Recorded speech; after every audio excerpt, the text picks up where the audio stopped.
Okay. Why did you ask that question? Because there are also testimonies around that same era that differ from the New Testament. And some really? How does it differ? Give us some examples. Have you read it? Oh, no, don't ask me a question. You made a claim that it were different from the New Testament and the Book of Enoch. Why don't you look down, scroll down, click on the browser called Google, and search. Oh, really? So you can't support your claim? Before we get to you can't support your I want claim. you to go ahead and read it first. I can very easily conduct the Creatorverse Atheism presentation in here. It was just for ease. Just over talk. Guys. Right. At a point that somebody can't support their claim, Ebon, you just have to accept that is the case. I don't know if it's pride, but immediately when it reaches a point where somebody can't support their claim and it's pointed out, rumpusing ensues. We're all grown up. Yep. Yeah, support your claim. Yeah, so go ahead and read the Nag Hammadi text. Here you go again. Click on the browser. Exactly what John does to us all the time. It's not my job to support your claims. Okay? Yeah, all you have to do, look, it's pretty logical. I don't want any of your ignorance to shine through.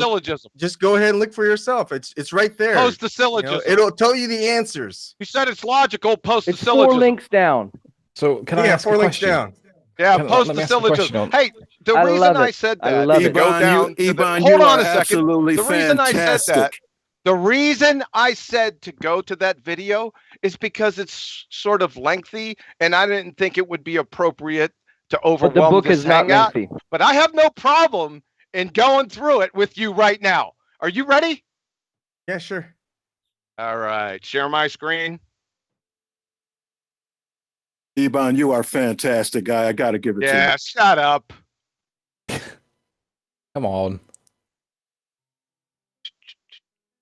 While John's doing that, I probably can speak to it, maybe just from my little limited knowledge.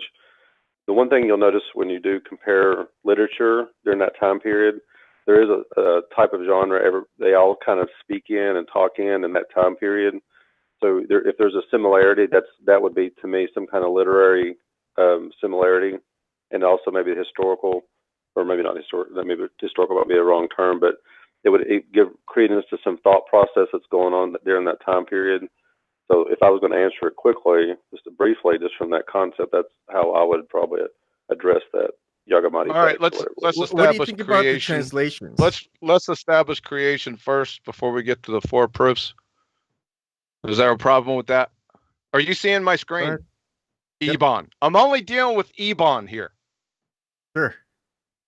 All right, you see my screen. Now I'm going to use 3 hostile witnesses to prove creation. Are you ready? Okay. All right. This is from Alexander Valenkin, Many Worlds in One. It is said that an argument was what convinces reasonable men, and a proof is what it takes to convince even an unreasonable man. With the proof now in place, cosmologists can no longer hide behind the possibility of a past eternal universe. There is no escape. They have to face the problem of a cosmic beginning. Number 1.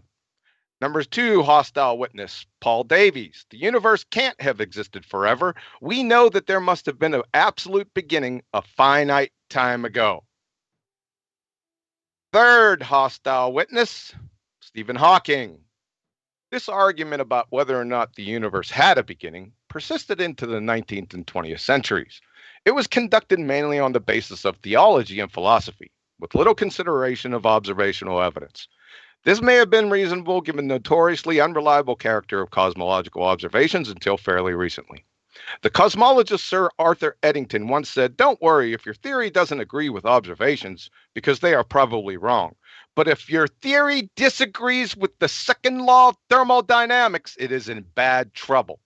In fact, the theory that the universe has existed forever is in serious difficulty, read dead, with the second law of thermodynamics. The second law states that disorder always increases with time. Like the argument about human progress, it indicates that there must have been a beginning.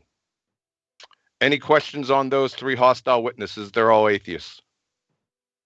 I'm not an atheist, but okay, go ahead. Or destroyed. Okay. Not be created or destroyed. That's the violation. Now I'm talking to Ebon right now. Are you Ebon? Oh, okay. John, that's All right, actually cool. So you don't want to no, talk? hang Yeah. on. All right, cool. John, can I respectfully agree with his point there? He says that matter cannot be created nor destroyed. That's a law of nature, right? Yeah. So, does that have any is the sway creator? on God? Does that have any sway on the Lord? Is the creator external of the laws of nature? Yes. He created them. The video programmer is not. Oh, you broke up, John. Hello? Hello. Yeah, we're Hello? here. The video creator is what? Say, where did I stop? The video creator is not. The video creator is not subject to the laws of the game that he created inside the game. Sort of the conceptual framework of that. So one of the questions that I asked Paul and anyone else, when we talk about a creator, can the creator create something more powerful than themselves? What? Where that creator could be destroyed by what they created. So for example, can the creator create a more powerful being than himself? Can the creator create a more powerful being than himself? Yes. I have no idea. Probably not. He's the creator. So he's not all powerful. Yes. Actually, John, let me speak to that real quick. I can speak to that. Okay, He asked me that, and I actually answered and then it. we'll get to the evidences. Well, let me address that quickly, and I'll let you get back because it's important. God cannot do that which is illogical because that would go against his nature. So he cannot create something that can destroy himself because that would counteract his nature. Illogical, like don't eat an apple. Makes sense. Yep. All right. Like walking on good? water. Is that good? Slick, I'm talking to Ebon right now. We're going to get into the 4 proofs. Right, Ebon, okay. you listening? Yes. Fact. Information code software is only ever caused by intelligent agency without exception. That is, whenever we find information existing and trace it back to its source, it invariably leads to an intelligent agent every single time. My support for that? Library of Congress, all books, all newspapers, all languages, all computer software. The information age. The null hypothesis in support. Nature or natural phenomena causation cannot create algorithmic cybernetic coding and decoding schemes. Information. If you cry foul and claim that there's no information or code in the genetic code, you're screwed. From Hood and Gallus, the digital code of DNA. DNA has 2 types of digital information. The genes that encode proteins, which are the molecular machines of life, and the gene regulatory networks that specify the behavior of those genes. HP Yaki, the genetic code performs a mapping between the sequences of the 4 nucleotides and messenger RNA to the sequences of the 20 amino acids in a protein. It is highly relevant to the origin of life that the genetic code is constructed to confront and solve the problems of communication and recording by the same principles found both in genetic information system and in modern computer and communication codes. This is by H.P. Yaki. He's the father of information theory. It's not Claude Shannon. This was from Origin of Life on Earth and Shannon's theory of communications from computers and chemistry. Let's take a hostile witness, Richard Dawkins. There is enough storage capacity in the DNA of a single lily seed or a single salamander sperm to store the Encyclopedia Britannica 60 times over. Some species of the unjustly called primitive amoebas have as much information in their DNA as 1,000 Encyclopedia Britannicas. Do we have any problem so far about information? Does this solve the information problem for you? There's information in there. So my position, the null hypothesis. You asked if I have any questions, and yes. I'm sorry. So is digital coding, are there bugs in digital code? Sure. Okay. Are there any bugs within DNA coding? Sure. Or any DNA within nature? Yes. There is. Yes. So the creator created bugs within its own construct. Not originally. It came after the fall.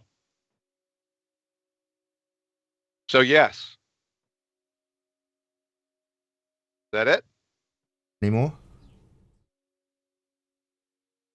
So when we say So the fall, okay, I'm sorry. Go ahead. is asking from the background what fall. He's just not being heard.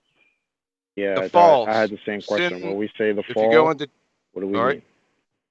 Genesis chapter 3, the fall, that is when Adam and Eve were in the garden. You know that story?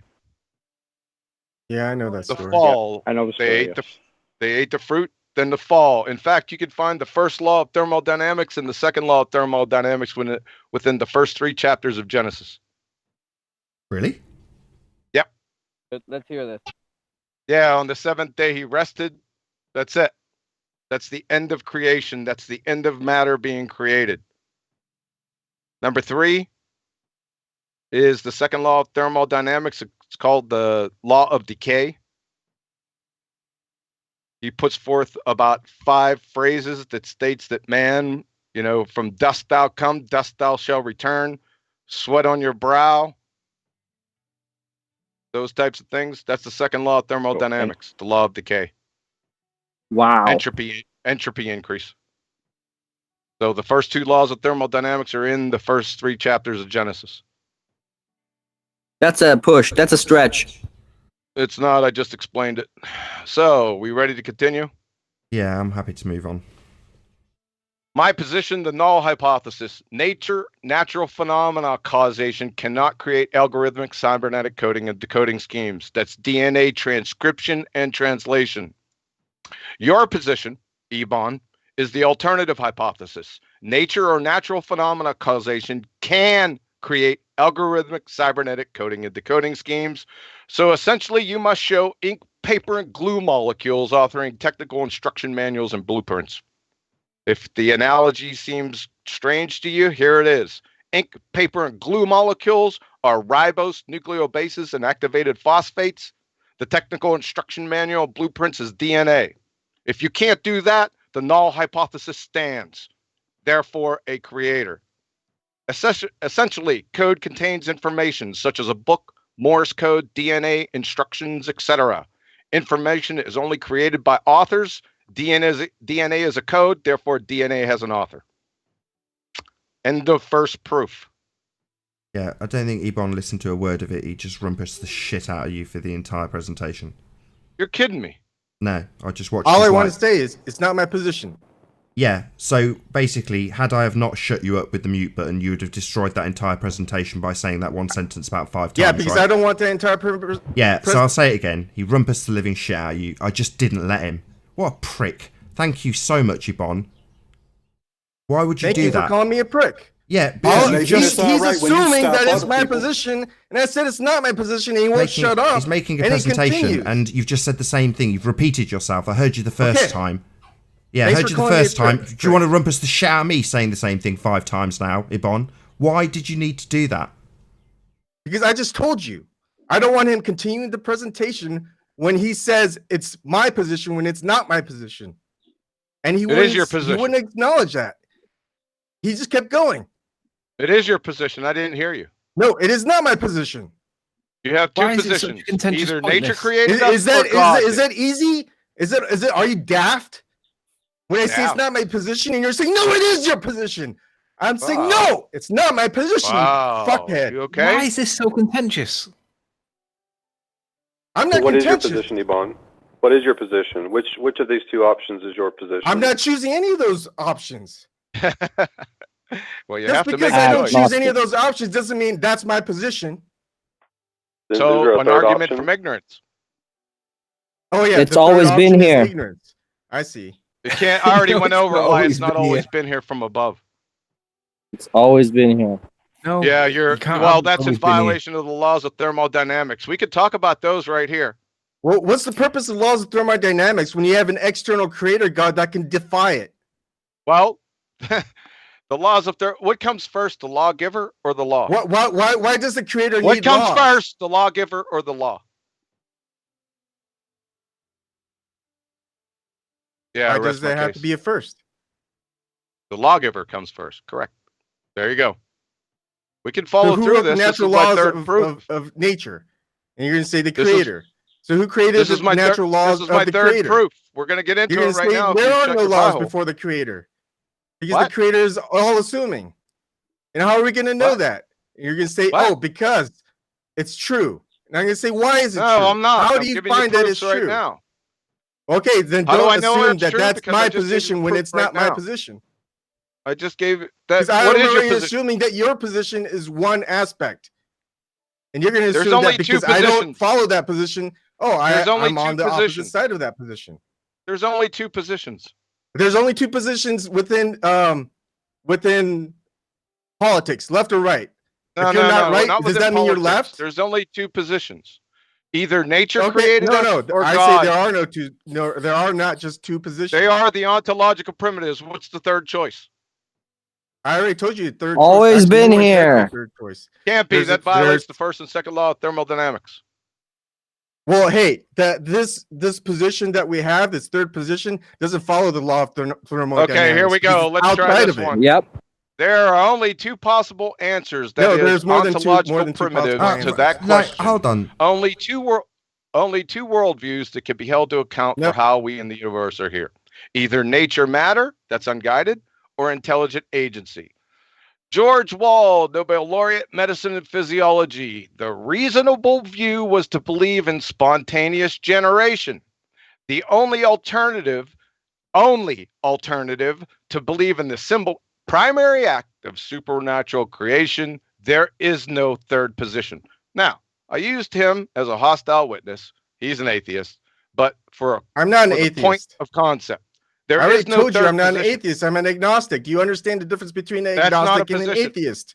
That's a lack of knowledge. That's an argument from ignorance fallacy position. There is enough information. Tell me, what is an agnostic? They don't have enough information to make the call. No, that's not what an agnostic is. Here, why don't you Google that's what an agnostic. Tell me the definition within Google. Knowledge means Gnostic means knowledge. Hold on, John. A means without knowledge. Hold on. He's saying your definition of Gnostic doesn't meet his. So agnostic. That's what I meant. Sorry, agnostic. Yeah, gnosis means knowledge. Agnosis means without knowledge. There's not enough information to make the call. This is common knowledge. That is not common knowledge. Why don't you Google it? I don't have to Google it. I know what it is. No, because what you know is wrong. So if you can't even figure that out, how do we know that this is right? Obviously, this ain't right because you don't even know. That's a good argument. What one simple word means. Right, let me read the definition. Let me just. Just break the word down. I've got it if you want me to. Sorry. Yeah, go ahead, Paul. I was going to, but you go ahead. A person who believes that nothing is known or can be known of the existence or nature of God or of anything beyond material phenomenon. A person who claims that neither faith nor disbelief in a God. Now, can you read out the synonyms as well? A doubter, questioner, doubting Thomas. Doubting Thomas. Hold on. Go ahead, Paul. No, I said doubter, questioner, doubting Thomas, challenger, cynic. Doubting Thomas, is he a disciple of Christ? Oh, God. Is he a disciple of Christ? What does that have to do with your position? That's my question. Is Doubting Thomas a disciple of Christ? No. The point was you're an agnostic. Are you saying no? I'm saying yes. To make the Doubting call. Thomas is a disciple of Christ. You don't have enough information to make the call. Synonym of agnostic. And I just made the call for you right here. In fact, it's information. Ironically. Yeah, that's information. Right. And again, you avoided the question. Just information. I didn't avoid anything. You're agnostic. Yes, is Doubting Thomas knowledge. a disciple of Christ? A means without knowledge. That means a lack of knowledge or a lack of information. You're not answering the question. Is Doubting Thomas a disciple of Christ? I already told you the answer. I can address that. Look quick. Let me address it. Thomas was doubting until he had evidence, then he believed. Oh, God. Exactly. Go off this red herring fallacy. Go ahead, Paul. That is exactly what it is. Paul is correct. Paul is correct of what? Of who Doubting Thomas is, which you wouldn't even answer. Who cares about Doubting Thomas? You said you don't care about one of the disciples of Christ. Clown. Are you serious? You're going to push Jesus Christ, and you're not going to even say that doubting Thomas means without. any important? Gnosis means knowledge. You're going to say that a disciple of Christ isn't important, and you're going to push Jesus Christ? So God gave me? him the information. Hang on. Let me say something real quick. Ebon, the point is, my point was this: he was agnostic until he got the evidence, and exactly. he became John is presenting evidence, and you're rejecting it. No, I'm not rejecting it. I'm asking. He doesn't know what agnostic is. I'm asking John a question which he won't answer. I did answer you. An agnostic is not what he says an agnostic is. Yes, it is. He didn't even know that. It's inside the Thomas was word. agnostic. Calm down. I'm going to read any chance I can read. Right, I'm going to read it anyway because we're still recording, so I want to get it in. So, agnostic, 1870, one who professes that the existence of a first cause and the essential nature of things are not and cannot be known. Klein, coined by T.H. Huxley, supposed in September 1869. From Greek, agnostos, unknown, comma, unknowable. From a, meaning not, and gnosis, meaning to be known. So, not to be known. Yep. Yeah, you're done. Or yes, that's what agnostic is. Yeah, he wasn't agnostic once he knew. 12 times. Now, it's not a belief system. It's about knowing. Yeah, it is. An atheist believes that there is no God. And an agnostic is it cannot be known. How would we know? Yeah, you lack information. I already looked through all the information. I already know more about your religion than you probably know about your religion because you won't even answer it. Any question that I have about your religion, you're not even going to answer. And I'll tell you the answer because I already looked at it. Answer what? And you're going to tell me I'm ignorant. You are. I mean, that's agnostic. That's the definition of it. You're ignorant. That's the definition of it. You're believing in stuff that you have no actual I don't believe in anything. I'm giving you scientific evidence right here, and you're wrong. Because that's the only thing you can do. It's not the only thing I could do. Can I just say something? I'm telling you all those different things I can do. Let me just say one thing. I just have one thing to say. Like, I agree with John, even to a certain extent. There's a chance that there is a creator who coded all this and, all this. But how? Yeah, how do we jump from that to Jesus Christ? That's the gap that I'm trying to figure out how. We already established this. Listen to what I'm telling you. I already said Ebon must recognize that there is a creator first to establish that. This is me. This is for me, John. This is for me. God. I'm telling you I'm that not I dealing agree with you. I'm presenting a presentation let's say I agree with you that there is a coder. So hold on. Let's say I agree with you. Let's say that I agree with you that there is a coder, that there is code and there's information and somebody. I'm talking to Ebon. He's trying to get to the end of this presentation. Come on, just let him get to the end of it. But I agree. Like, I agree with it. Even at the end, yes, there is a creator. But how do we? That's not you. Talking to you, Anon. He's trying to talk to Ebon. Are you Ebon? Just carry on, John, please. I beg of you. Yes. Yeah. So that's the first proof. He had some problems with me assigning him here with the alternative hypothesis. You could just explain it. You don't have to assume anything about me in my position. You already said I'm not assuming anything. You told me. You said this is my position. Alternative hypothesis: natural phenomenal causation can create algorithmic cybernetic coding and decoding schemes. I do not think that is my position. I do not believe that is my position. I do not assume that is my position. That is not my position. So I'm telling you now again for the 100th time that is not my position. It is your position, again. Whether you like it or not. Are you fucking kidding me? Keep going. Yeah, I'm not kidding you. I just showed you it was your position, just about. It's not my position. Yeah, it is your position. So let's go with the second proof. Is he going to rumpus me on with the second proof too? I don't know. I hope not. All right. So where'd you get dirt? Observe a phenomenon. Photons, elementary particles, atoms, molecules exhibit both wave-like and particle behavior. The alternative hypothesis, if the witch path information is known or can be known, then we will observe no interference. That's wave function collapse. That's matter existing. The independent variable is known versus unknown paths. Dependent variables matter existing. The null hypothesis, the witch path information is not known or never can be known, then we will observe interference. That is no matter. Which one of the 1,000 experiments without exception would you like? I just did a presentation on the delayed choice quantum eraser. There is Zhao Sung Ma. We're not going to go over that because I already showed that with the delayed choice quantum eraser. So we can stop there. Is light matter? Yeah. How? I mean, how? How is light matter? Yes, how is light matter? I don't know how to answer that question. Well, if it's yes, you should be able to answer that question. How much is it weigh?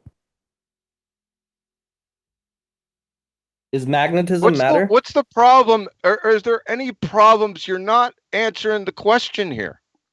Dependent variable matter existing, but is light matter?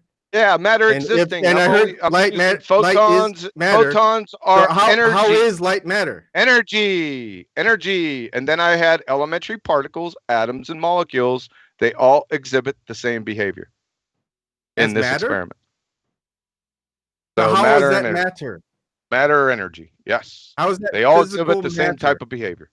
His question is, how is that matter? How does what matter? How is light? How is energy matter? Energy's not matter. Energy's energy. Matter's matter. Yeah. So matter, energy. You know that things that exist. Yeah. So how is light matter? Is light? I didn't say light was matter. I said light was energy. Is matter and energy transmutable? Matter's not energy. Energy's energy. Matter's matter. So is light energy? I think that's what they're trying to clarify. Yeah. How many times? Okay, for the 6th time, light is energy. Photons. That's me confusing things. I said yes when he asked, "Is it matter?" I said yes. That's my bad. Oh, I'm sorry. I didn't hear you say that. When you get a chance, I have a question. My question we're on the second proof. Here's my question. Does a person have to graduate from a university to understand the creator? No, he doesn't. We'll get to the 4th proof here in a second. You don't. No. Well, but I'm just saying, it just seems like what you're reading off, you have to go to a university to understand all of that. Yeah. Yep. You have to have some background knowledge of this information. So if that's the case, so the only people that can believe the creator is ones that have attended a university. Well, it's not really. Like I said, once I get to my 4th proof. It's not belief. I'll put that to bed. This is proof. Does that answer your question? No, is the 4th one the one you're about to do now? The 3rd one is the laws of thermodynamics. We already kind of went over those. Do we want to go over these again? Yeah, because it's relevant. I know Anon's going to pipe up halfway through, but yeah. Yeah, we already went over. Yeah, we already went over. Before you do, I just want to make it clear to Anon. So this is covering the everything always existing bit. It's always been here, right? Anon? All right. I just want to get. I just don't want Anon, after this has been done, to say it was always here or whatever he kept parroting earlier. Okay, let's hear this. Perfect. Thank you. First law of thermodynamics, the total amount of matter and energy in the universe is constant. We could summarize that statement. Nature or natural law cannot create or destroy matter or energy. Second law of thermodynamics, the amount of energy available for work is running out. That means the universe is moving to a condition of maximum entropy. Any problem with that? So the first law just says that matter cannot be destroyed or created, right? Read the first law again, please. It's a natural law. Yeah. Okay, so what's the problem here? I don't understand. I'm not taking the piss when I ask this. Did you not know that? No, I know that matter cannot be destroyed or created. That's my whole point. That's why that's a natural there is law. A chance that it's all been here forever. Yeah. So tell me what the significance is in regards to you saying it was always just here. It was never created or destroyed. It was always here. Yeah, I think what he's saying is that a creator. There's a key word in there. Creating defies that first law. That's what he's saying. Actually, he said say something very specific. Nobody caught it. I caught it, Paul. though. Sorry, Paul. Anthony, just repeat what you just said, please, to Anon. His point is that by having a creator, that in itself, ipso facto, defies that first law of thermodynamics. Okay, well, that's just Narnia. That's Narnia land. Fine. If you want to believe that, that's great. But it's Narnia land. Wait, I hear you're... Wait. You're missing this part. I'm trying to reword the point you made. Did I misunderstand? Yeah, you're missing this part right here. No. This is the most important part. Basically, having an external creator that isn't controlled by natural law or nature, it breaks the law of thermodynamics. It doesn't. Because you're in a simple category area. Before rumpusing in twos, we've covered this. Yeah, we've already covered this. So, in terms of you creating the bits and bytes for a computer game that creates people to fly, you're not governed by those rules. Okay, but that's magic. That's Narnia. That's magic. There's no proof of this. If you like. There is no proof. If you like. But hold on. You don't keep repeating the same bloody thing 15 times. Right. But as a creator of code, I still have to follow the natural laws of nature. Yep. But my code doesn't have to follow the laws of nature that I am stuck in. No, you're not stuck in them if you're creating them on a computer. I want it to create it with. That's magic, Nathan. You're not in Narnia if the game you're creating is Narnia and you create the rules that are involved with Narnia. They affect you not one iota. That is correct. I agree with that, except there's no proof of it. Hold on. So if you accept... I agree with the premise. Right. So if you agree with the premise that you as a programmer are not governed by the laws inside your program, then the natural laws that we are governed by would be completely irrelevant to the person who made those laws. So you're saying, hold on. So you're saying that the person, entity, company, whatever, that created man also created all that you see around you, the mountains, the rock, everything, the molecule, everything. Not only he designed man, but he also created the rocks and the inanimate objects that is around, right? So there's like a rock factory where how did he create the rock? Where did he get the material to create the rock? Where did that come from? Who knows? Well, according to you, it was just always bloody there. According to you, it was just... That makes more sense to me if it's always according to you, instead there's of no... somebody having to manufacture You literally don't shut up. Yeah, according to you, there's no need to answer that question because it was just always there. Let's not worry about it.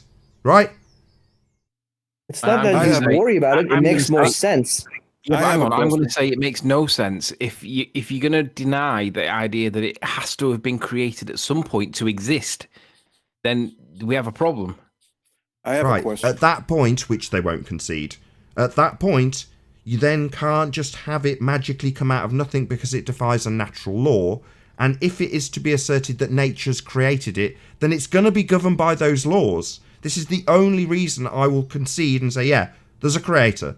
I hate the word because it's like an anthropomorphization of a person, and I don't subscribe to that. But ultimately speaking, when you get to this stage with natural laws, you can't have nature defying them. It's just so bloody obvious to me.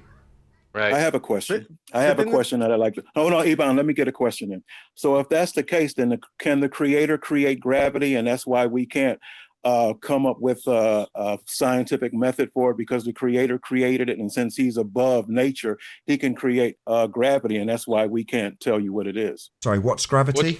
What's gravity? That's my point. I'm of like mind. I love it, John. Listen, you're not hearing my question. Is it possible that the creator could have created gravity? And the reason we already heard your question. What's gravity? I'm not finished the question. You haven't heard anything. We heard your question the first time. What's gravity? Calm down. Calm down. What's gravity? Let me give you a comparable. John let me try. Sometimes, Slick, it's appropriate to answer a question with a question. So, Slick, listen, could it be possible, before you rumpus the crap out of me, I'm trying to answer you, Slick. You don't have to like my answer. You don't have to accept my answer. You just have to bloody listen to my answer, which you won't do. So, Slick, I'm trying to answer you with a question. This is my answer. Is it possible for God to create unicorn farts? I haven't asked my question yet, Nathan. Yeah, you have. I heard it. Is it possible for God to create gravity? No, because you cut me off. I wasn't finished. You said it twice. We heard your question. No, I didn't say it twice. You cut me off twice. Now, I'll ask it again. If I can ask it uninterrupted, please. Wait till I get to the end. Have the patience. Now, what I'm asking is it possible, since the creator is above the law, that he can create a thing called gravity that nobody can scientifically prove because he created it, and that's why we can't scientifically prove it? Is that possible, is my question. I don't know, in the same way as I don't know what a unicorn fart looks like. What's gravity again? I'm asking you, is it possible that the you way already that asked the it 3 times. Finished. Listen, Answer he just his asked question. me. Nathan, I'm trying to give you clarity, but John won't let me. Nathan, can I give you clarity? I'm talking about the gravity that the heliocentrists claim. I'm talking about that. I'm talking to Nathan, John. I'm talking to Nathan, John. You asked it 3 times. What's gravity? Nathan, I'm talking to you. Can you ask John to hold off, please? Now, do you understand my point? The point that I'm making is I'm not trying to describe what gravity is. I'm describing the heliocentrist point. They are saying that gravity exists, but we can't scientifically prove it. And what I'm asking is it possible that the creator created this gravity that we can't scientifically prove? Oh, yes I see. Or no? Well, let me try and answer it within the confines of your question. No, because in that model, everything came out of nothing. A Big Bang. There is no creator in that model, so no. But didn't everything come out of nothing from this model? But the creator created something out of nothing because he apparently can, because he exists outside of the laws of physical nature. But also within that point, the creator could also have been created in the same way, because creator can't be created. Well, that's why? Because if your third rule, gravity it's an oxymoron. Creator can't be created, or he wouldn't be the creator. If your third rule that a creator has to create something and it can create it in its own construct, but it's not affected by that construct, well, the creator itself can be created in the same way. He can't be created, you're saying no, because he's the creator. You're a knucklehead. Why can't there be an oxymoron on his face? Let me help. The answer the question that Slick asked, the answer is yes. Thank you, Anthony. Yeah. All right, can we move on? We know John won't answer this question. Thermodynamics. The amount of I like how you know things so matter of factly, John. But you won't ever ask a question, answer a question so matter of factly. So are we ready? Like when I say, hey, the creator could have been created by another creator because it's outside the laws. No, he's just going to rumpus the shit out of you with an infinite regress fallacy, probably 7 times. Yep. So let me know when we're ready. Just go ahead. So the second law of thermodynamics, the amount of energy available for work is running out. That means the universe is moving inexorably to maximum entropy. Another way you could summarize the second law of thermodynamics is all spontaneous processes result in an increase in entropy of the universe. So since the total amount of matter and energy is constant and the amount of usable energy is decreasing, then the universe will end. That is, the heat death, the big chill, ergo it had a beginning. We already established that above. So let's summarize. Since the first law, 1 lot, states that natural law cannot create or destroy matter and energy, and since the universe had a beginning, 2 lot, and since there are only 2 choices, nature versus intelligent design for how of that beginning, and since matter or nature can't pre-exist before its existence, then poof itself into existence, before that poof itself from non-existence into pre-existence, therefore a creator. Number 3. And the creator can create creators. I knew it. So that's an infinite regress fallacy. No, it's not a fallacy. But the creator was created by a creator's creator. And who created that creator's creator? Exactly. So that's called. I'll say it again. Programs, I'll say it again. So we create things. I'll say it again before you rumpus the shit out of me. We acknowledge the words I'm using, Ebon. Infinite regress fallacy. It's not a fallacy if it. What's an infinite regress fallacy? Please tell me what that is. Please explain. Just rumpus the shit out of me instead. Please. It's right on screen. Please explain what an infinite regress fallacy is, Ebon. For me, it's not a fallacy. For example, not what it is to you. Define what it is. What is an infinite regress fallacy? I'm not going to tell you what a false dichotomy is. No, I didn't say false dichotomy. I'll say it really slow.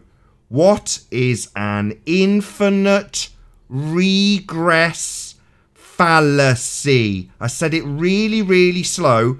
Are you just going to accept that you don't know what that is and then do it 7 more times? Does it matter if I know it or not? Yeah, because you keep bloody doing it. Okay? You're rumpusing the shit out of him with this fallacy that you don't know what it is. It's really irritating. It's really irritating when you won't even Look it up. A question that I have, or even follow the logical process that I'm agnostic one. Don't be ignorant all the time. Just look it up while ignorant. Other people talk. Don't accept your own ignorance. I've told you the words 3 times. I'm not Look it up. I'm not being ignorant. Look it up. Are you deaf?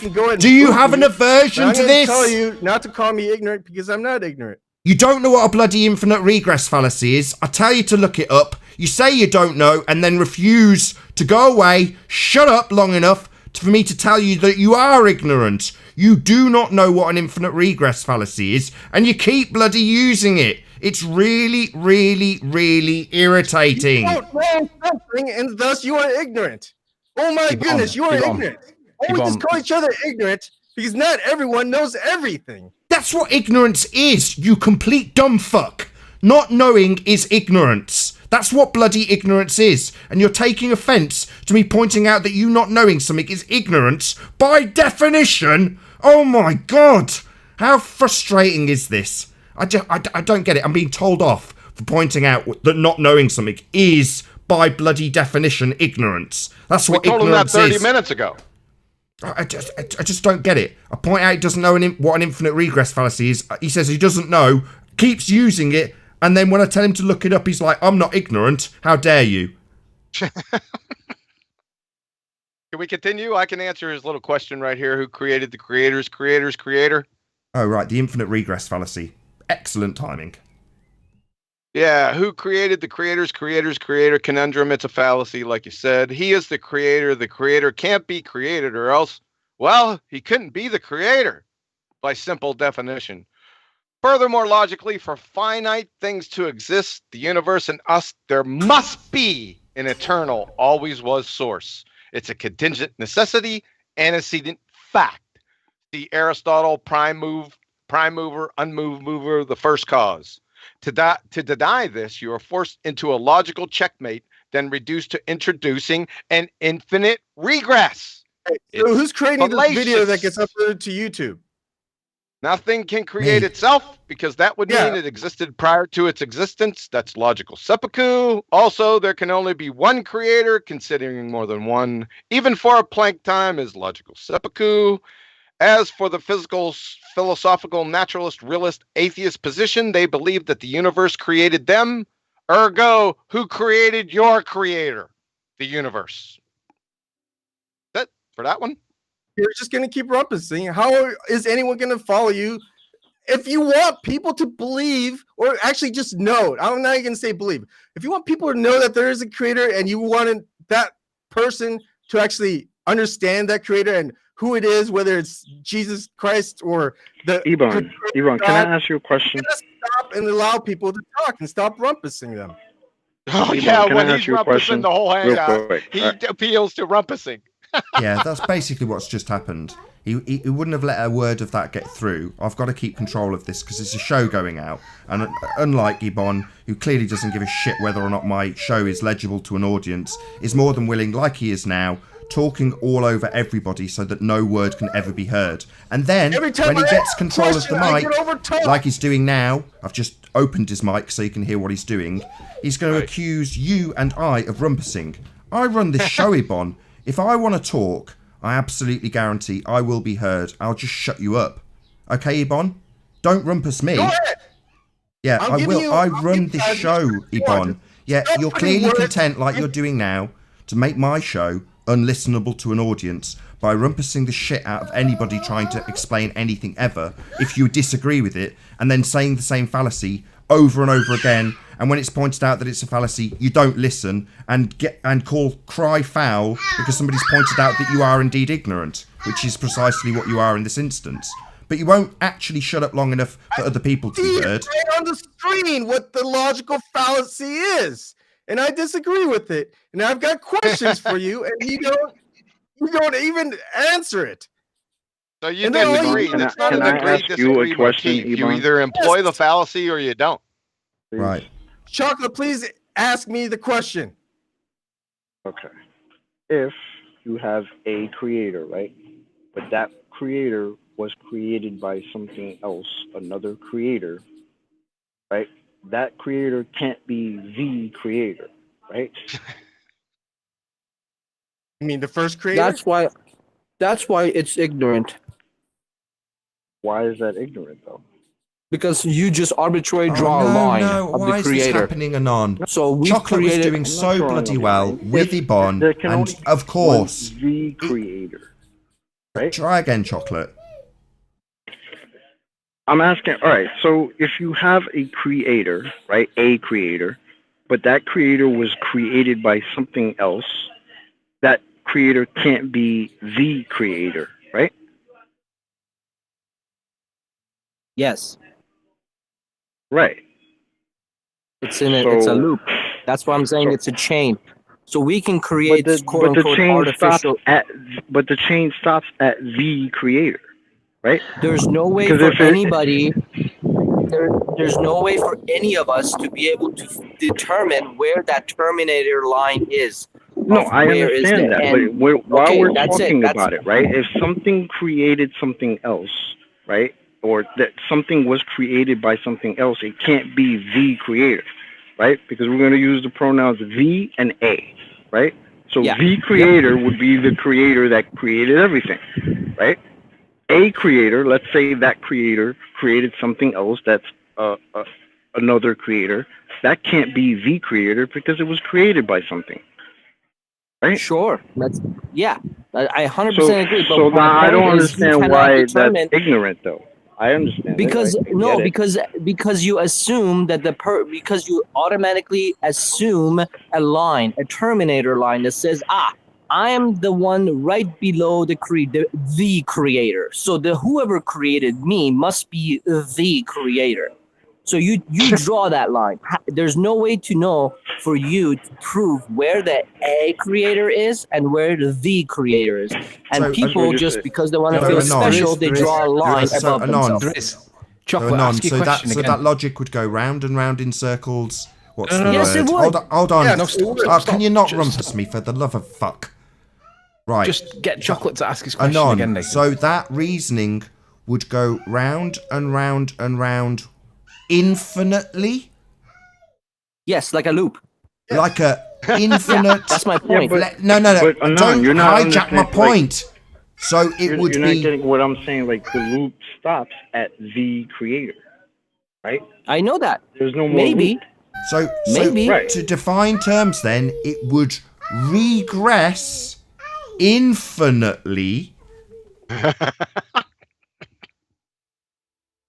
Hello? So this Anon would regress infinitely.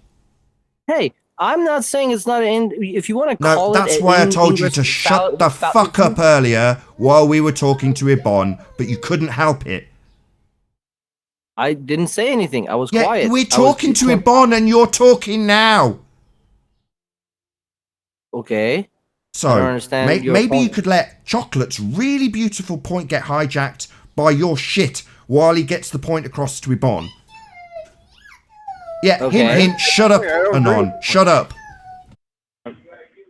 It's the only reason why I was asking Ebon, because once the file. Why don't you just kick me out? He's rumpusing him. Because Ebon, nobody wants to kick you out, man. Now Anon's rumpusing him. Right, I'm going to start kicking people. Right, Anon. This is a conversation between Chocolate and Ebon.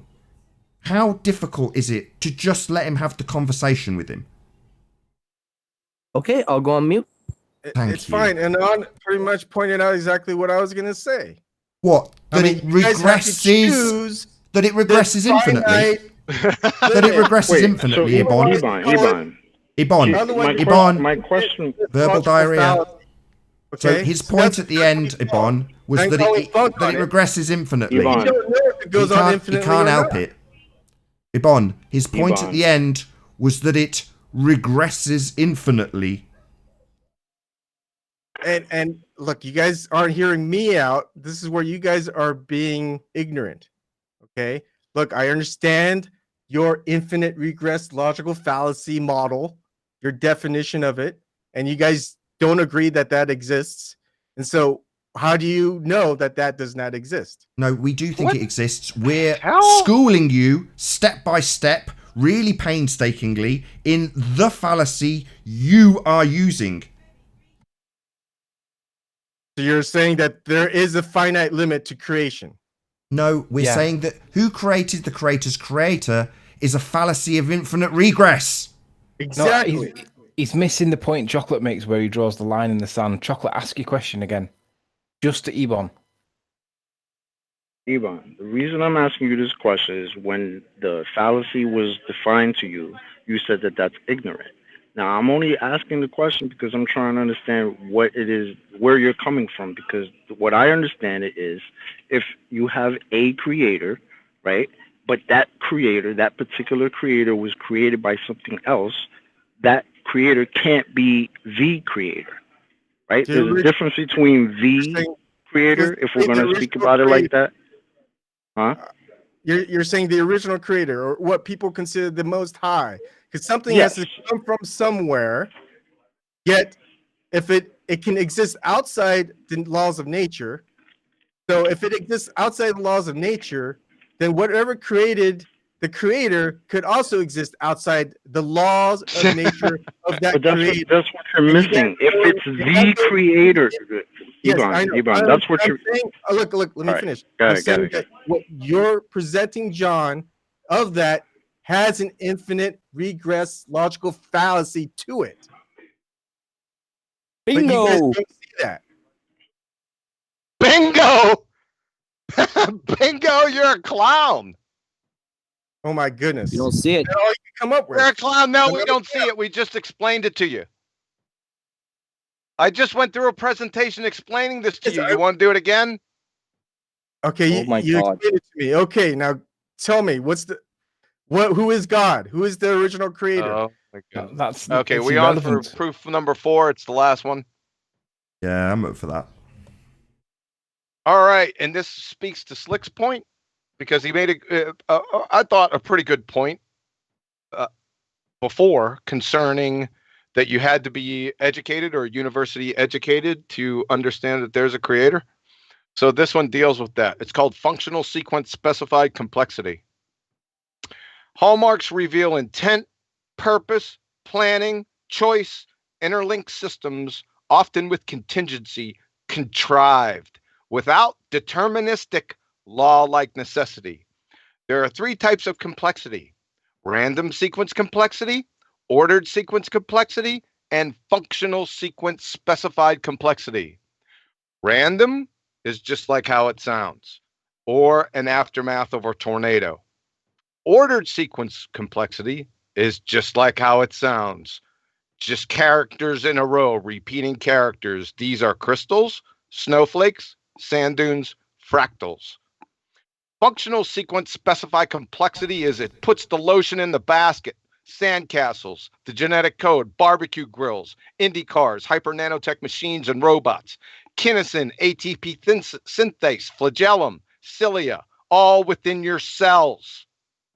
So RSC and OSC is a nature construct. FSC, or functional sequence specified complexity, is an intelligent design construct. The difference between this and this. Everyone see the difference here? This is law like deterministic necessity. This will never be built by nature. Any of the laws of motion, any ones that you conjure, will never build this. Let's take a look at the king of original life research, Professor Leslie Orgel. In brief, living organisms are distinguished by their specified complexity. Crystals are usually taken as the prototypes of simple, well-defined, specified structures because they consist of a very large number of identical molecules packed together in a uniform way. Lumps of granite or random mixtures of polymers are examples of structures that are complex but not specified. The crystal fails to qualify as living because they lack complexity. The mixtures of polymers fail to qualify because they lack specificity. Again, back to the king of information theory, H.P. Yaki. The attempts to relate the idea of order, that's ordered sequence complexity, with biological organization or specificity must be regarded as a play on words that cannot stand careful scrutiny.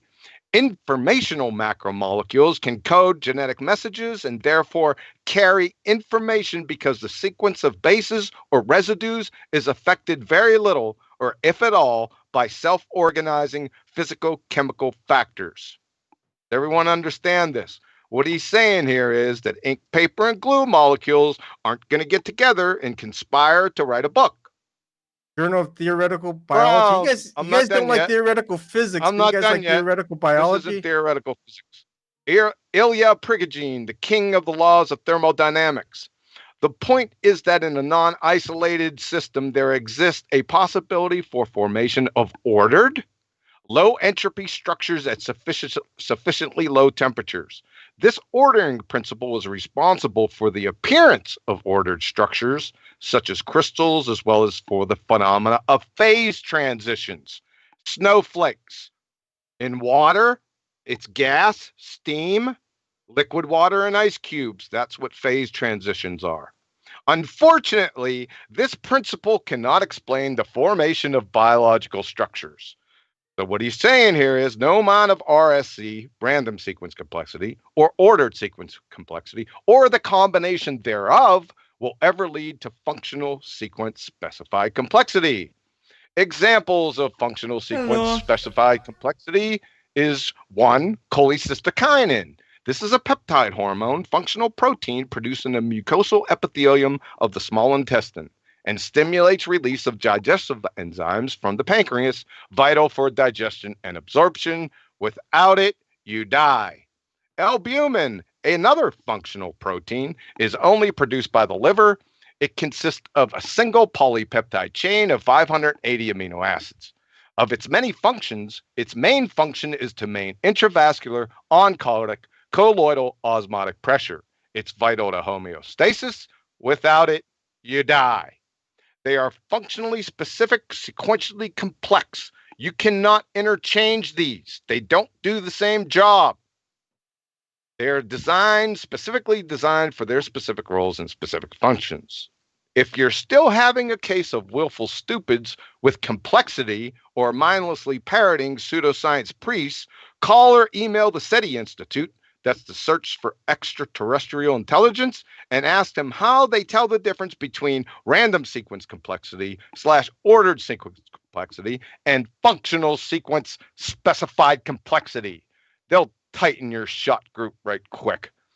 Information, all of biology, life, the genetic code, replication, transcription, translation, all metabolic pathways, all of physics, quantum mechanics, basically all of reality are the quintessential examples of functional sequence specified complexity, therefore a creator. Thanks for your ear. Have a nice day. So theoretical physics. What are your thoughts on theoretical physics, John? Extraterrestrials. Pointless without experimental application. So, but wait a minute. Let's get back to our John, question. Hold on. Wait. I'm asking John a question. I'm going to functional sequence specified complexity. That is a red herring fallacy. What are your thoughts on theoretical physics? What are your questions and comments regarding functional sequence specified complexity? Theoretical physics. Are you saying theoretical physics is a red herring diversion fallacy? Okay. What are your questions concerning functional sequence specified complexity? Will you let me finish? What about theoretical biology? Okay. Let me ask you another question. Is this a red herring fallacy? You have theoretical biology within your. Is it a pointy bomb? Is there a pointy bomb? Okay. Yes, there's a point. Where are we at? Where at? You just do a search right there, Journal of Theoretical Biology. Where at? You just passed it. Where at? You just do a search for it because you're not looking for it. Going through here. I have right there. By H.P. Yaki, a calculation of probability of spontaneous biogenesis by information theory. Journal of Theoretical Biology. Yeah, it's okay. That's okay. It's a journal of theoretical biology is fine, but theoretical physics is not. This is not theoretical. It can be in the journal. It doesn't have to be. Do you understand what it can be in the journal of theoretical biology, but this isn't theoretical. It's in a journal of theoretical biology. Informational macromolecules can you show me? Can you show me the scientific experiment of that? This isn't theoretical. Show me the scientific experiment. Scientific experiment where DNA causes proteins to come into existence? Do you actually need that? Can you show me the scientific experiment? I'm holding you in the same regard as a glober. Ask the SETI. What's the problem? This isn't theoretical. This is theoretical. Okay, so it's not. This isn't theoretical. This isn't theoretical. We already know that DNA transcription and translation leads to. If you'd shut up, biology. If you'd shut up. I'm telling you something. You already know. And I'm asking you something. You already know. And I want you to show me something. Show me the scientific experiment transcription and translation. This. Ibon, what are you doing? Would you shut up? Ibon, what are you doing? I'm telling you. Are you asking a question and then telling him the answer? Any glober who cites something scientific theory. I want to see the scientific experiment. You say it's not a theory. Every time he starts answering you, Ibon, you start talking again. What's your malfunction? I'm asking a question. You won't. Yeah, I've heard the question. Every time he starts answering it, you start repeating it. Then you go on about how you're telling and asking at the same time. Now you're talking over me. Now you're talking over me, Ibon. What is your malfunction? You guys aren't answering the question. He hasn't given. Literally, the moment he starts talking, you repeat the question again. Well, let him answer the question then. I did answer the question like 6 times. And what was the answer? I told you that this isn't theoretical. Hold on, John. You couldn't hear the answer because you carried on talking. He says it's not a theory, but it's in a journal of theoretical biology. So I ask him to provide the scientific experiment so I can see it that it's not pseudoscience. They could post information could be posted in any number of journals. This is absolute fact right here. You guys ask the same thing from any glober who cites a scientific theory. That's no problem. But you guys won't hold up to that same standard. Why? We already said that DNA produces proteins. Functional proteins. This article, this article, calculation of probability of spontaneous biogenesis. Let's see the scientific experiment. I already told. This is already known. What do you mean the scientific experiment? We want you to show. Already want me to show that. you how? Geez, it's already known that the Earth spins. I don't need to show you an experiment. Is that your answer? I think what the real problem is that it's citation has come from a book called The Journal of Theoretical Biology, and I think that's where Ebon's having that problem. And I had to go ask just SETI, with one search word. for extraterrestrial. I had to go talk to SETI. You understand? He quoted SETI. Yeah, I did. SETI, because they're searching for extraterrestrial intelligence. Yeah, so now what Anon's now going to do is repeat the same shit 5 times over the top of you, John. Right, we heard you. Now shut the fuck up. Don't you see the analogy here with random sequence complexity and ordered sequence complexity? They're looking for intelligence. They don't care about random sequence or ordered sequence complexity. They're looking for this. So I'm eliminating the conflation between these random sequence complexity and ordered sequence complexity and this. That's how I did it. It's easy. It's a da. After having seen this and not having any of my questions answered, I'm pretty much up. Get on out of here. Again, shut up. I'm pretty much in the opposite regard. All you can do is rumpus. I mean, I don't think there is a creator. Having questions about whether DNA can produce functional proteins. I don't know. He's literally, John, he's not listening. During 90% of your presentation, Ebon talked. Now he's claiming he understood and listened, even though he claimed that you were rumpusing him during your presentation that he didn't listen to a word of. Yep. Ebon, you've just said... So Ebon, I can't ask questions. What, during the middle of the bloody presentation, Ebon? Yeah, I had to shut your line down because you could not... You're doing it to me right now. You couldn't keep your mouth shut and just listen. Well, you guys can keep your mouth shut about putting words in my mouth. Saying, oh, this is your position. It's a presentation. No, Ebon, let me ask you something. Ebon, if you can shut up long enough to actually have a conversation, do you think this presentation was made on the fly today for you? No, that's my answer. Okay, right. Now, so when he's making this presentation, do you think he's misrepresenting you and your position when he makes this presentation that was not made with you in mind? Yes, because he said, this is your position, Ebon, and I told him, no, it's not. And he continued to say it's my position. I think the problem is that we can't talk to John when he goes off on these rants, and there's no on my presentation.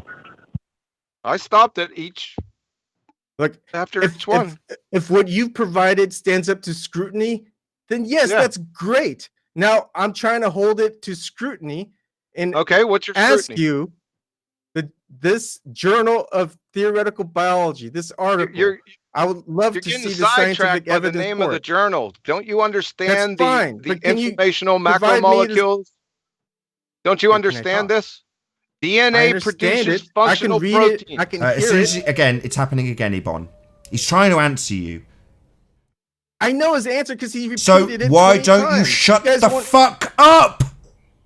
You guys won't let me talk. You're talking after answering a question. He's now answering it, and you're asking why we won't let you talk.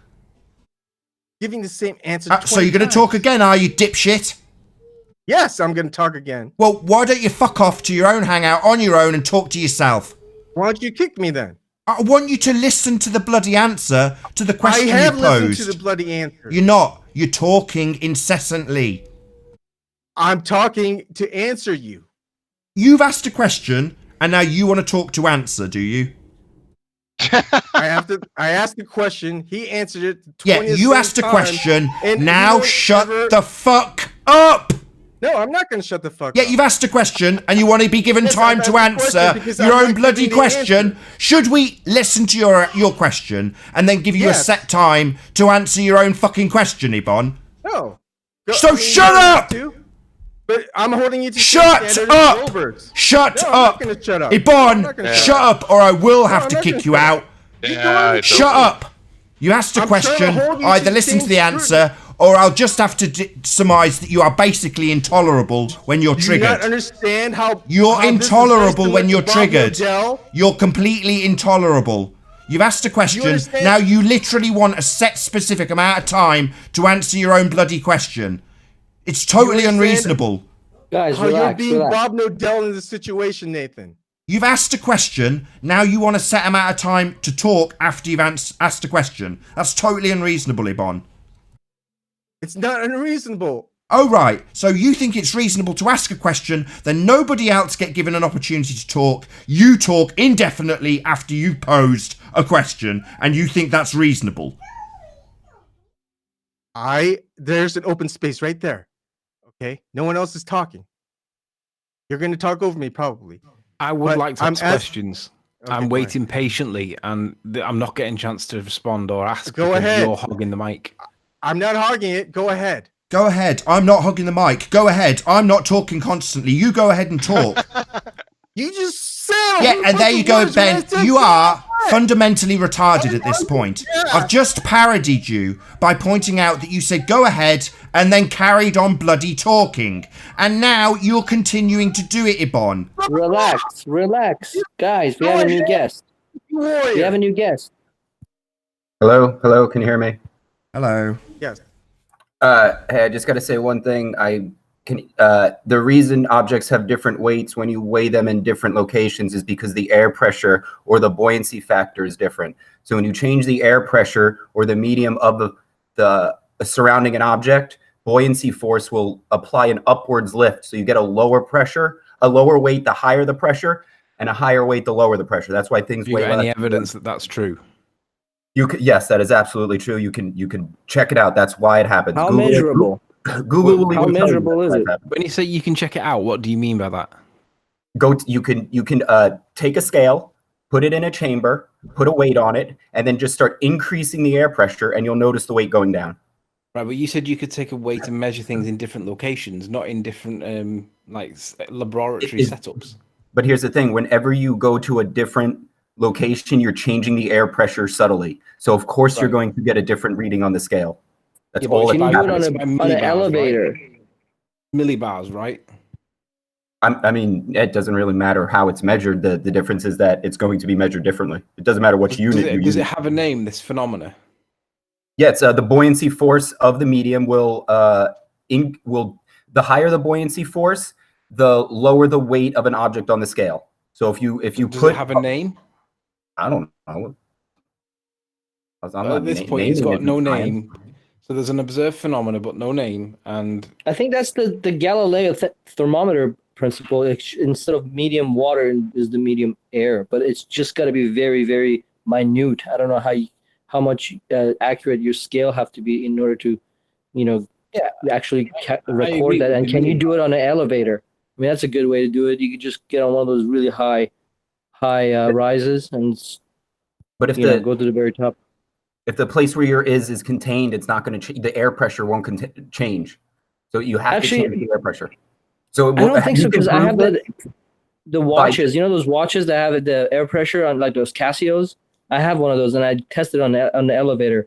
If I go on the elevator for my work, it's a tall tower, and the very top, and I just look at the MPH reading on my Casio. As I go down, it records it. So the building is not hermetically sealed, so the pressure differences are there. So so if you were going to do this, you could. I mean, the easiest you were trying to find the cause of why things weigh different when you move in different spots. And here's the variable. You just check it out, man. The weight is the medium of the density of the medium and the density of the object, and that's all. I see what you're saying, though. So that makes sense. Move to a different location. And can I just ask? Yeah. Right, the hand. What made you ask that question when you joined? No, I just heard you guys, because he was just like, oh, I don't know why you'll get a different reading. I don't know why you'll get a different reading. And there's all these like, well, it could be that. I'm telling you, it's this. You can scientifically test why the reading is different just by adjusting the air pressure in a chamber. The weight will go up when you. It's not the position.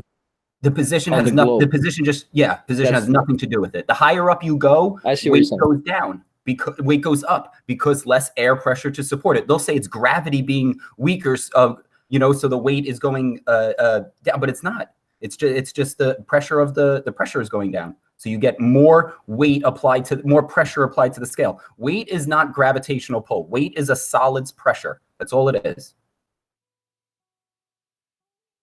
Well, thank you for that. Thank you. We needed that. We really needed that. Sorry, John. Say again. Can I ask Slick a question or two? Or are we going back to that previous point? Oh, don't get me started on Slick, please. He mentioned 2 belief systems that he has when he says he doesn't believe anybody ever went to the dome. So there you go. 1, you believe somebody didn't go to the dome. 2, you don't believe in a dome. So he just contradicts himself. So I don't even know why. It's not even worth going on and on anymore about it.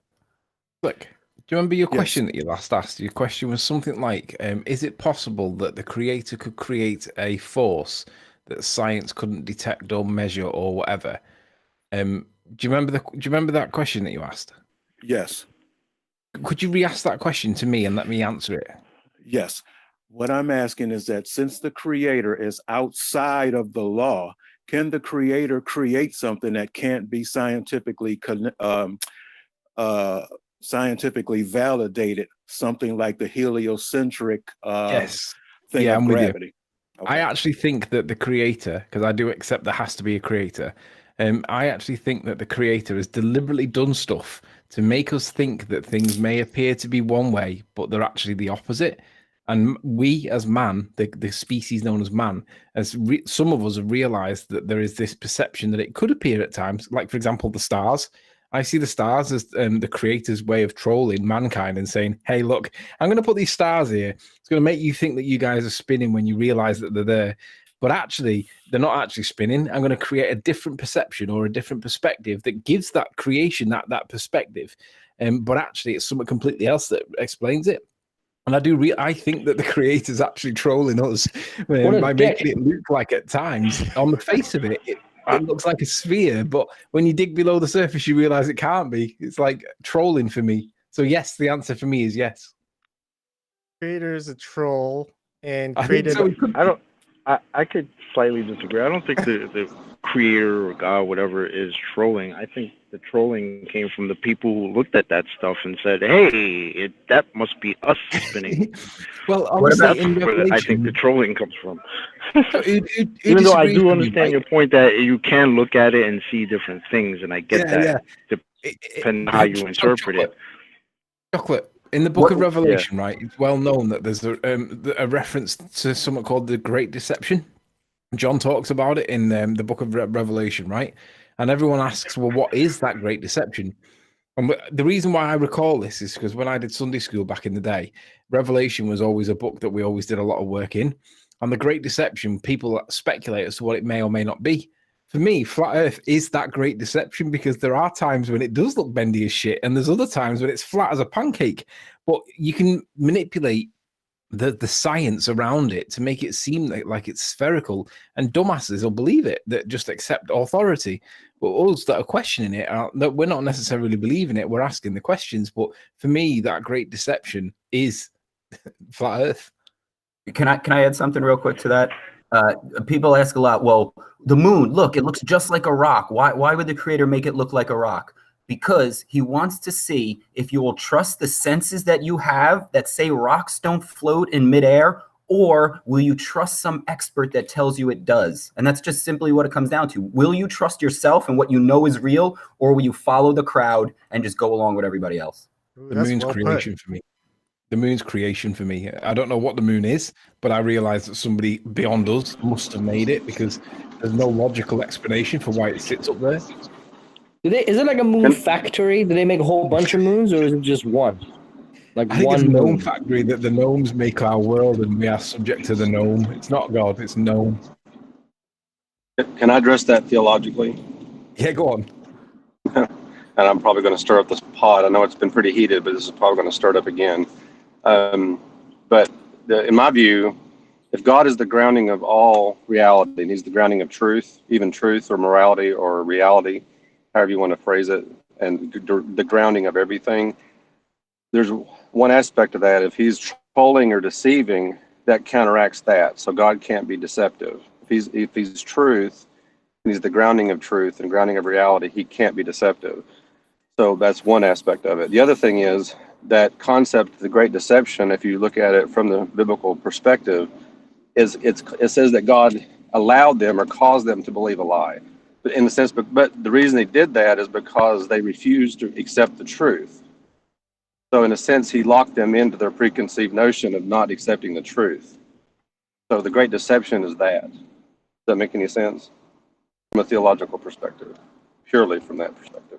Yeah, to add on to that too, like we sit here and sometimes I get so sick of the flat earth debate because I'm like, ballers, what will you accept as proof? We have water finding level. We have air pressure needing a container. We have so many physical, mathematical certainties that the earth is flat, but they just refuse them all. So it has to be a religious belief system when you're just denying reality. They will deny the reality of never seeing mass orbiting mass to believe that it happens, so they can believe they are on a ball that's flying through space. Never seen mass floating in a vacuum, never seen it, but they'll believe it.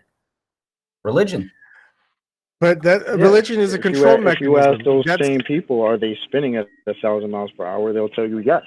But then you ask them, do you feel it? Has any human ever felt it? They'll tell you no. With a straight face. It's like, that's the brainwashing. It's like freaking zombie. How do you reach that? How do you reach somebody like that? What do you do when they will see reality and say, no, that's not it? You just have to wait. Yeah, maybe it's just not their time to understand it or realize it. I mean, you can't force anybody to think about these things. Those are things like, for me, those are things I was thinking about when I was 10, 11. Why don't we feel this nonsense moving? Why don't we feel any type of movement? Now, other people have probably went all their lives and never asked themselves that question. Just accepted, oh yeah, well, we're definitely orbiting and rotating and doing all that, and there's a reason why we don't feel it, and they just accept it. I mean, that's the same thing as far as like me, like I like and I follow Jesus. Everything that he teaches, I understand it and I like it. But when it gets down to believing in Christianity as a religion, I'm not for it. I'm against it. I just look at the leaders. Christianity is not a religion. That's your first problem. Okay, thank you.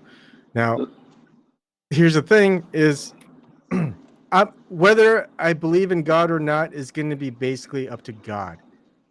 It's going to be based on what I experience and whether I have an interaction with God or not. It doesn't matter how great a presentation like John's was.